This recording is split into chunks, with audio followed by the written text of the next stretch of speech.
How many hours a week are you working? 50 to 60. Probably about 60. Probably 45 to 50 hours a week. I say that 50 to 60 range is pretty accurate. Sometimes more, sometimes less.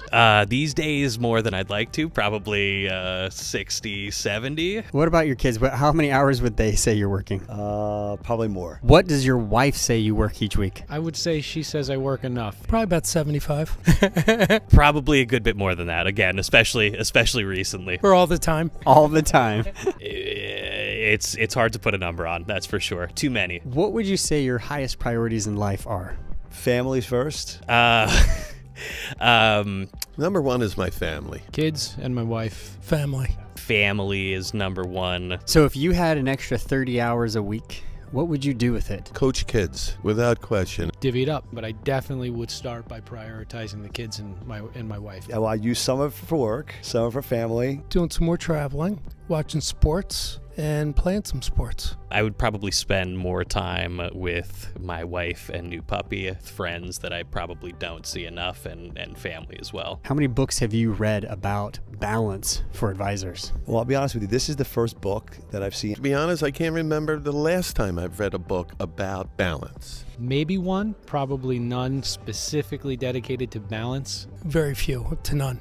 None at this point. Everybody needs additional help with work-life balance, no question about it. This is the only book on balance for advisors. It has 3 sections. Really, the first section is all about priorities, like what you talked about. Second is all about managing your time and having boundaries. The third is about breaking the myth of personal development. You need your family support. Would you recommend this book to a friend? I think most planners, if not every planner, needs to have this book to understand they can work smarter, not harder, have a balanced life, focus on the priorities in their life, family, children, spouse, and everything else falls in place. I would highly recommend it, without question. And even with the very best advisors, they're making tons of money. When you pull back the covers a little bit and you look under there and you see that there's a lot of stress and they're not really happy. Yeah, friends and colleagues. There's 2 colleagues specifically that I can think of that may benefit from that, who carry a boatload of the work at the firm. Absolutely, especially younger folks. As you get older, you get more bad habits and you get used to the bad habits. So the younger people, if they can read that and get used to it, it's going to make their older years much easier.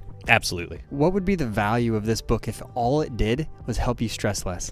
I mean, the value would be massive. Very needed what you present, what you offer, what you speak about, what you wrote about. Everybody needs additional help with work-life balance, no question about it. I don't think you can quantify what that's worth. I would say invaluable. Can't put a value. If you can fix any of those issues, it's priceless.